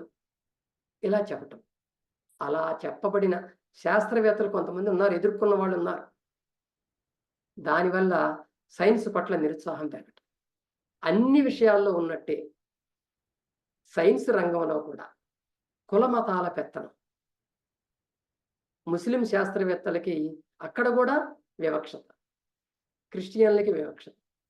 అలాగే కులం, ఒక ఆధిపత్య కులం ఏదైతే ఉందో వాళ్ళకి విలువ ఇవ్వటం. ఇవి నమ్మటానికి కష్టంగా ఉన్నప్పటికీ కూడా కొంతమంది అనుభవించినటువంటి విషయాలు. కుల మతాల పెత్తనం కూడా అక్కడ ఉంది. తర్వాత అంశం కుటిలమైన రాజకీయం. అంటే రాజకీయ అంశాలు సైన్స్‌ని ముందుకెళ్లకుండా అడ్డుపడటం. ఏదైనా ఫలానా దేశంలో అమెరికాలో ఒకటి ప్రయోగం జరుగుతుంది అనుకుంటే, ఒక్కొక్క దాని మీద వాళ్ళు పరిశోధన చేస్తున్నారనుకుంటే, ఆ పరిశోధనలు స్పందించి శాస్త్రవేత్తలు ఇక్కడ ఇంకొక పరిశోధన చేయడానికి వాళ్ళు ప్రయత్నం చేస్తుంటే అలా చేయకుండా ఉండటం. మనకెందుకది అని నిరుత్సాహపరచడం. దీనికి ఒక ఎగ్జాంపుల్ చెప్తాను. భార్గవ్ గారు స్వయంగా చెప్పిన ఎగ్జాంపుల్ ఇది. మనకి అమెరికాలో 2000 సంవత్సరంలో జినోమ్ ప్రాజెక్టు బయటకు వచ్చింది. అంటే జన్యు శాస్త్రానికి సంబంధించినటువంటి ఒక పరిశోధన బయటకు వచ్చింది. అది వచ్చిన తర్వాత చాలా మార్పులు వచ్చినాయి. వైద్య రంగంలో కానీ, సైన్స్ రంగంలో, పరిశోధన రంగంలో, బయోటెక్నాలజీలో చాలా మార్పులు వచ్చినాయి. దాన్ని జినోమ్ ప్రాజెక్ట్ అన్నారు. అంటే మనిషిలో ఉన్నటువంటి జీన్స్లో, ఆ జీన్స్కి ఒక లాంగ్వేజ్ ఉంటుంది. ఆ లాంగ్వేజ్ అమరిక ద్వారానే మనిషి యొక్క అవయవాలు పనిచేయటం కానీ, మనిషికి సంబంధించిన అన్ని కూడా కార్యకలాపాలన్నీ కూడా అవి నిర్ణయిస్తుంటాయి అని, వాటికి సంబంధించినటువంటి మొత్తం లోపల ఉన్నటువంటి దాని లోపల జీన్స్ లోపల ఉన్నటువంటి మొత్తం సమాచారాన్ని బయటకు తీసుకురావడం అనేటువంటిది ఆ ప్రాజెక్ట్ చేయగలిగింది. ఇదే ప్రాజెక్టుని భారతదేశంలో రాజీవ్ గాంధీ ప్రధానమంత్రిగా ఉన్నప్పుడు భార్గవ్ గారు స్వయంగా వెళ్ళి 1989లో అనుకుంటా జరిగింది, 1989లో అనుకుంటా. ఆ టైంలో ఈయన వెళ్ళి అక్కడ అమెరికాలో అది చేయాలనే ఆలోచన చేస్తున్న సందర్భంలో ఈ భార్గవ గారు ఆయన దగ్గరికి వెళ్ళి, మనం జినోమ్ ప్రాజెక్ట్ చేపడదాము, వాళ్ళకన్నా మనం చాలా త్వరగా బయట పెడతాం దీన్ని, మనకు ఆ శక్తి సామర్థ్యాలు ఉన్నాయి కాబట్టి ఒక 200 కోట్లు మా CCMBకి ఇవ్వండి హైదరాబాద్లో, మేము ఆ పని చేస్తామంటే ఆయన నిరుత్సాహపరిచాడు. మనకెందుకండి అవన్నీ, ఎందుకండి అవన్నీ, వాళ్ళు చేయనియండి అన్నాడు. ఇదిగో ఇట్లా కొంతమంది నిరుత్సాహపరచడం, కుటిల రాజకీయాలు అంటే మనకెందుకు, దాన్ని మనం తీసుకురావడం వల్ల మనకి రాజకీయంగా ఏం ఉపయోగపడుతుంది అని ఆలోచించటం. అది ఇట్లాంటి వాటి వల్ల కూడా సైన్స్ దెబ్బతింటుంది. మేధో స్వేచ్ఛకి సంకెళ్ళు అనేటువంటిది మరొకటి. మేధో స్వేచ్ఛగా ఒక వ్యక్తి ఒక పేపర్ తయారు చేయటం, సైన్స్కి సంబంధించి కొత్త విషయాలను ఆవిష్కరించడం అనేటువంటిది ఇప్పుడు మనకు కనపడదు ఎక్కడ. ఒకప్పుడు సెమినార్స్ జరిగేవి, పెద్ద పెద్ద ఇంటర్నేషనల్ లెవెల్లో జరిగేవి, వాటిల్లో కొత్త విషయాలు బయటకు వచ్చేవి. ఇండియాలో దానికి సంఖ్యలు పడ్డాయి. ఇప్పుడు రేర్గా, చాలా తక్కువగా, రేర్గా జరుగుతున్నాయి. మీరు ఏ సైంటిఫిక్ ఇన్స్టిట్యూషన్కి వెళ్ళినా ఆ సెమినార్ల గురించి అడిగితే వాళ్ళు చెప్తారు ఈ విషయాలు. ఒకప్పుడు ఉన్న ఇంత ముందు అట్లా జరిగేది ఎట్లా జరిగేది అని గతం తలుచుకొని గొప్పగా ఫీల్ అవుతారు. ఇప్పుడు అలాంటివి మనకి వినపడవు. కనుక ఒక పథకం ప్రకారం సైన్స్ని ఇక్కడ వెనకబట్టించడం, అంటే సైన్స్ని లేకుండా చేయటానికి భారతంలో కర్ణుడిని ఎలాగైతే ఆరుగురు హత్య కారణాల వల్ల కర్ణుడు చనిపోయాడని చెప్తున్నారో, అదేవిధంగా నిధుల కొరత, సూడో సైన్స్ ప్రచారం, పరిశోధనలో నిరుత్సాహం కల్పించటం, కులమతాల పెత్తనం, కుటీల రాజకీయాలు, మేధో స్వేచ్ఛిక సంఖ్యలు, ఇలాంటి వీటి ద్వారా ఇక్కడ సైన్స్ క్రమంగా హత్య చేయబడుతున్నది. అలాగే సూడో సైన్స్కి ప్రచారం కల్పించబడుతున్నది. ఎప్పుడూ లేదు భారత యూనియన్ మంత్రివర్గంలో, ఎప్పుడూ లేని ఇదేంటంటే ఈ ప్రభుత్వాలు వచ్చాక ఆయుష్కి నిధులు కేటాయించటం, ఆయుష్కి ఒక మంత్రిత్వ శాఖను ఏర్పాటు చేయటం, ఆయుష్ పరిశోధనలకు ప్రోత్సాహం కల్పించటం. ఆయుష్ అనేది ఒక AYUSH,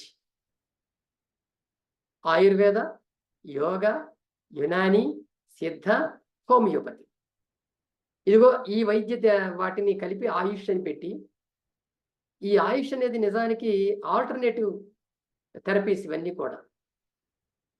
ఈ అల్లోపతికి ఆల్టర్నేటివ్ థెరపీస్ అని చెప్పి వాళ్ళు చెప్పుకుంటూ ఉంటారు. దీనికి ఒక ఉన్నత హోదా కల్పించి, వాటికి పరిశోధనలు చేయడానికి ఇచ్చే అవకాశాలు ఇచ్చి, నిధులు ఇచ్చి, దానికి ఒక మంత్రిత్వ శాఖను కేటాయించి వాటిని ప్రోత్సహించడం అనేది జరిగింది.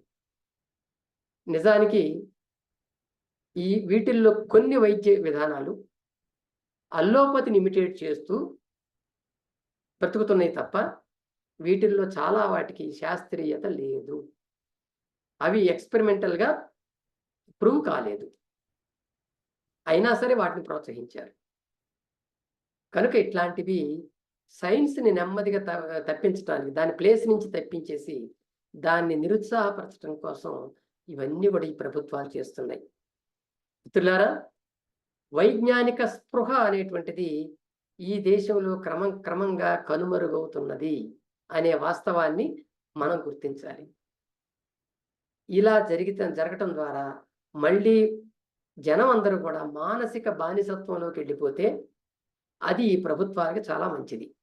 వాళ్ళు ఉద్యమాలు చెయ్యరు, విప్లవాలు అనరు, లేకపోతే హక్కుల కోసం డిమాండ్ చేయరు, మాకు అది కావాలి ఇది కావాలనే ఊసెత్తరు, చెప్పినట్టు వింటారు.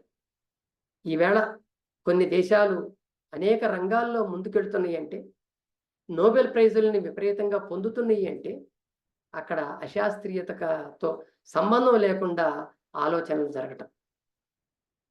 కోర్స్ ఆ వైద్యం, ఆ నోబెల్ ప్రైజ్ పొందిన వాళ్ళల్లో కొంతమంది మతస్థులు ఉండొచ్చు, కానీ ఆ మతాన్ని వాళ్ళు వ్యక్తిగతంగానే ఉంచుకుంటారు. దాన్ని సైన్స్లోకి తీసుకురారు, పరిశోధనలోకి దాన్ని తీసుకురారు. మా యెహోవా ఇట్లా చెప్పాడు, లేకపోతే మా యేసు ఇట్లా చెప్పాడని చెప్పి దీనికి భిన్నంగా ఇంకోటి ఉండదు అని చెప్పి వాళ్ళు అనుకుంటే ఆ పరిశోధనలు చేయలేరు. వాళ్ళు నోబెల్ ప్రైజ్ పొందలేరు. మన దేశంలో సివి రామన్ సాధించినటువంటి నోబెల్ ప్రైజ్ తప్ప ఒక్కళ్ళు కూడా ఈ దేశంలో పరిశోధన చేసి నోబెల్ ప్రైజ్ పొందలేదు. కొంతమంది ఆ చంద్రశేఖర్ లాంటి వాళ్ళు, వెంకటరామన్ రామకృష్ణన్ లాంటి వాళ్ళు, కొంతమంది నోబెల్ ప్రైజ్ విన్నర్స్ ఉన్నా బయటకెళ్ళి సంపాదించుకున్నారు నోబెల్ ప్రైజ్, ఇక్కడ కాదు. సో వాళ్ళు మేము భారతదేశంలో పుట్టినప్పటికీ కూడా మేము నోబెల్ ప్రైజ్ బయటే పొందామనేటువంటి మాటే చెప్తారు తప్ప ఇక్కడ పొందలేదు. ఇది మనం గుర్తించాలి. ఒకే ఒక్క నోబెల్ ప్రైజ్ సైన్స్లో ఇండియా అప్పటి నుంచి గెలుచుకుంది. ఎందుకు ఆ దుస్థితి ఎందుకు వచ్చింది ఇక్కడ అనేది మనం ఆలోచించాలి. అశాస్త్రీయత పెరిగిపోవటం, ఆ పెరిగిపోవటానికి పాలకులు తోడ్పడటం ఒక ప్రధాన కారణం. ఇది అశాస్త్రీయ బుద్ధి ఉండటం వల్ల ఏ జాతి కూడా ముందుకు పోలేదు. ఈవేళ విద్యారంగాన్ని కూడా దాన్ని పట్టి పీడిస్తుంది. ముందు తరాలు కూడా ఇంకా ఆ బాటలోనే వెళ్ళిపోతాయి తప్ప ఒక గొప్ప జాతిని తయారు చేయటానికి ముందు తరాలు కూడా ప్రయత్నం చేయలేకపోతాయి. అందుకే ఈవేళ శాస్త్ర రంగంలో వైజ్ఞానిక స్పృహను పెంచేటువంటి వాళ్ళు పరిశోధనా రంగంలో రావాలి. అలాగే సామాజిక రంగంలో కూడా వాళ్ళు ప్రజల్లో వైజ్ఞానిక స్పృహను పెంచే విధంగా ఉండాలి. అంటే డాక్టర్ పిఎం భార్గవ లాంటి వాళ్ళు ఈవేళ ఆ రంగంలో బయటికి రావాలి. అలాగే సైన్స్ను ప్రచారం చేయటంలో డాక్టర్ నరేంద్ర దబోల్కర్ లాంటి త్యాగజీవులు ఈవేళ ఎక్కువ మంది తయారు కావాలి. ఎక్కడి నుంచి వస్తారు వీళ్ళంతా? వీళ్ళంతా వచ్చేది స్కూల్ నుంచి, పాఠశాలల నుంచి వీళ్ళంతా తయారవుతారు. కాబట్టి పాఠశాలల్లో కనీసం మతస్పృహ లేకుండా సైన్స్ని సైన్స్గా, చదువును చదువుగా, పాఠశాల అంటే అదొక విజ్ఞాన కేంద్రం అనే స్పృహతో ఉండి పాఠాలు బోధించేటువంటి ఉపాధ్యాయులు ఎవరైతే ఉంటారో వాళ్ళు తయారు చేయగలుగుతారు ఇలాంటి వాళ్ళని. అంటే ప్రతి టీచరు కూడా ఒక హేతువాదిగా, ఒక వైజ్ఞానిక స్పృహ కలిగినటువంటి వ్యక్తిగా ఉండగలిగితే మళ్ళీ తరాల్లో మార్పు వస్తుంది. పాఠం ఏదైనా కావచ్చు, వాళ్ళు పాఠ్యాంశాల్లో తీసుకొచ్చి దైవభక్తినే పెట్టచ్చు, లేకపోతే సూడో సైన్స్నే పెట్టచ్చు, ఏదైనా పెట్టచ్చు. కానీ ఇది సూడో సైన్స్, ఇది ఉండకూడదు, ఇది ఉండాలి, దీనివల్ల ఈ ప్రయోజనం ఉంది అని చెప్పగలిగినటువంటి ఆ వివేచన, విచక్షణ, దాన్ని విడమర్చి చెప్పగలిగినటువంటి నైపుణ్యము కలిగిన టీచర్లు మార్కుల కోసం దాన్ని చెప్పిన మైండ్లోకి మాత్రం ఆ శాస్త్రీయ స్పృహని ఎక్కించగలుగుతారు. ఇలాంటి అంకిత భావం కలిగినటువంటి టీచర్స్ మాత్రం ఆ పని చేయగలుగుతారు. అలాంటి టీచర్స్ని కావాలంటే ఈ సమాజం ఆ దిశగా మనం ప్రోత్సాహాలను అందించాలి. విజ్ఞానానికి పడుతున్నటువంటి అజ్ఞాన గ్రహణాన్ని తొలగించడానికి మనం ప్రయత్నాలు చేయాలి. ఆ ప్రయత్నాలు ఎంత ముమ్మరమైతే అంత త్వరగా ఈ నీలి నీడలు, మతతత్వపు నీలి నీడలు అనేవి తగ్గిపోతాయి. వైజ్ఞానిక స్పృహ వెలుగుతుంది, ప్రకాశిస్తుంది.